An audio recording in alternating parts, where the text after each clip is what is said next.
Bonsoir. Quel a été le pire job pour vous? Bon voilà, je vous plante le décor. Donc en gros, actuellement, je n'ai toujours pas posté de vidéo. Même pas la première, ni rien. J'aime ma vie. Donc ici, en fait, pendant que j'étais en train de faire le montage, je me suis dit, bah, pourquoi pas vous expliquer mes anecdotes de travail, en fait, tout simplement. Et j'en ai eu des belles. Hein. Ah ouais. Ah non bébé, tu as pas commencé. Tu as déjà participé à la deuxième vidéo, ça c'est, on peut te voir. Donc, prenez un petit café, quelque chose à grignoter, et voilà, let's go. Et si ça vous dit, vous pouvez me ramener aussi quelque chose, ça fait toujours plaisir. Oh.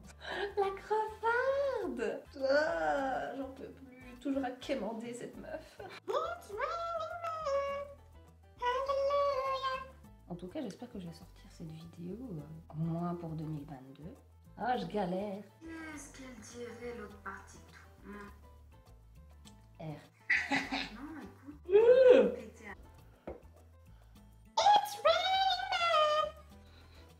Voilà, donc la première anecdote, c'est quand j'étais serveuse. Donc en fait, je travaillais dans un grand zoo en Belgique. Je ne sais pas si je peux dire le nom, donc mais on va éviter, on ne sait jamais. Un gros zoo en Belgique, très connu. Je pense que la plupart des gens, ils vont voir c'est quoi. Enfin, je pense. Et en gros, je travaillais dans un restaurant chinois dans le zoo. Je gérais dans un petit coin un bar.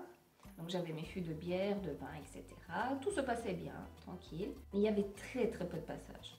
Et donc j'étais là en train de servir et je remarque que le fût de vin est vide. Et en fait, tu devais passer derrière le bar et tu devais donc changer le fût. Donc les cubis, il faut savoir qu'ils étaient mis en hauteur. Quelle idée d'ailleurs maintenant que j'y pense. Mais il faut savoir que c'était des cubis de 10 litres, oui, une dizaine de litres au-dessus. Et je fais pour changer le fût, mais bon, faut savoir que le cubi est à plus d'1 mètre et quelques de haut. Moi, je fais 1,50 m avec les bras levés, façon de parler. Et donc là, je fais pour changer le fût et blackout total. Les 10 litres de vin, le cubi, sont tombés sur ma tête tellement fort que ça m'a assommé. Donc ça veut... Ah putain. Mais comme je vous ai dit tout à l'heure, c'est un coin très calme, c'est-à-dire pas beaucoup de passages. Et donc, je suis restée assommée, assise par terre, entre 5 à 10 minutes, parce que je ne sais même pas combien de temps je me suis absentée, par terre, à cause d'un cubi de vin. Bon, après ça, je me lève toute déboussolée.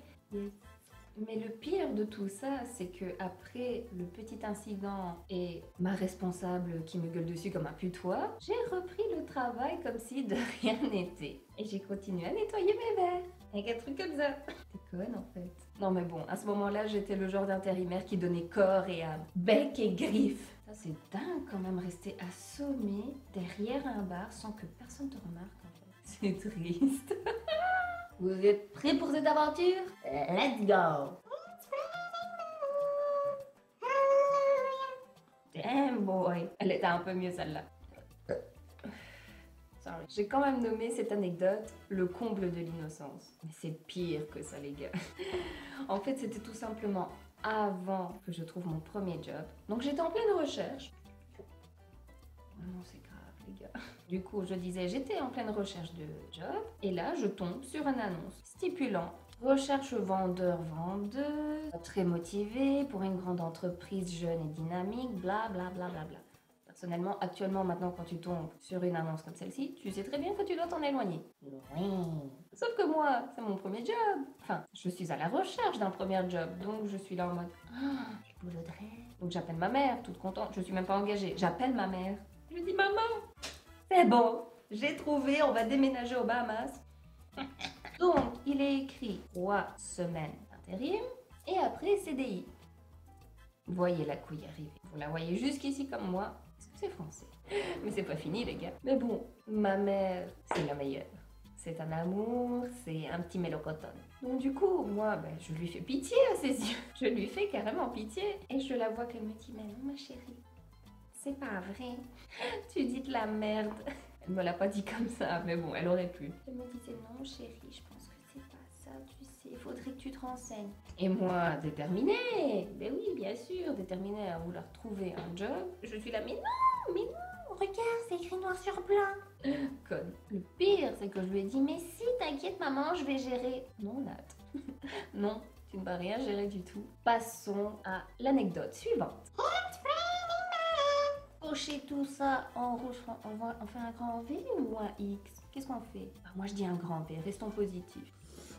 Yes! She got that. Yes! Son jugement.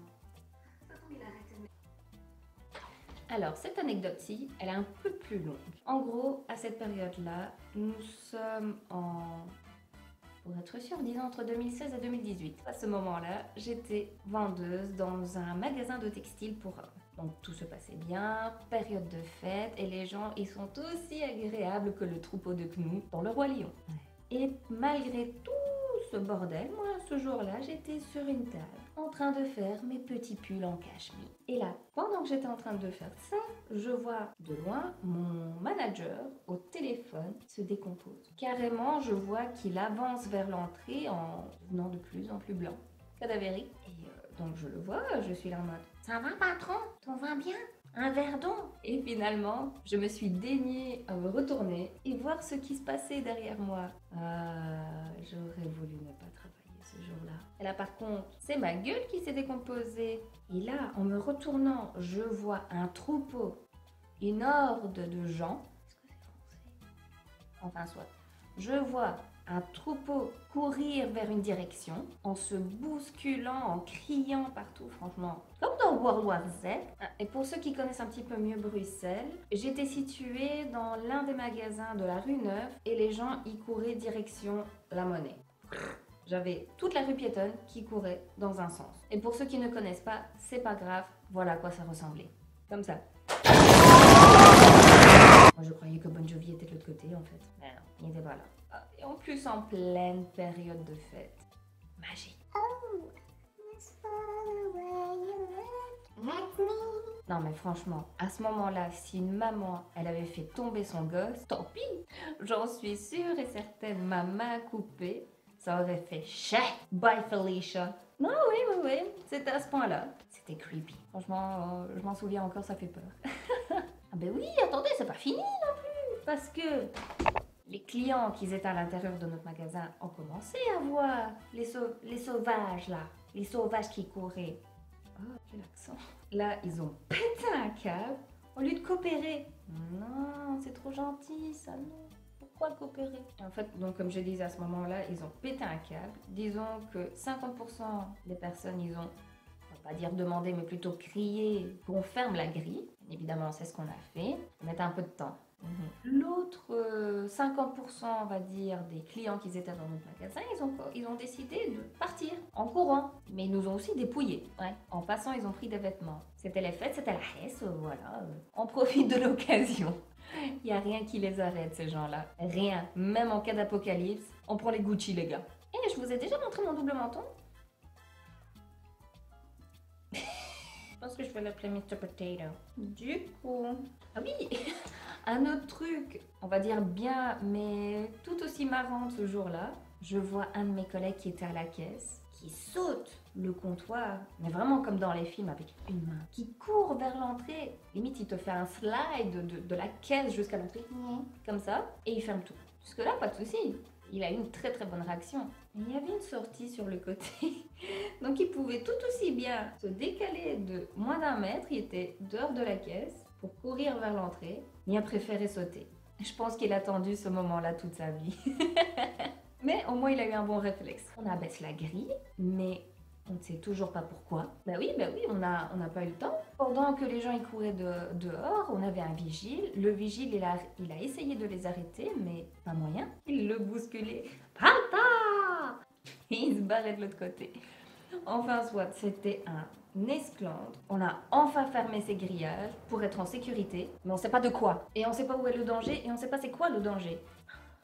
Bref, on ferme la grille, on se retourne, on est là en mode, on fait quoi? Mais on n'a surtout pas de protocole. Rien. Zéro. Pas de sortie de secours. Pas de...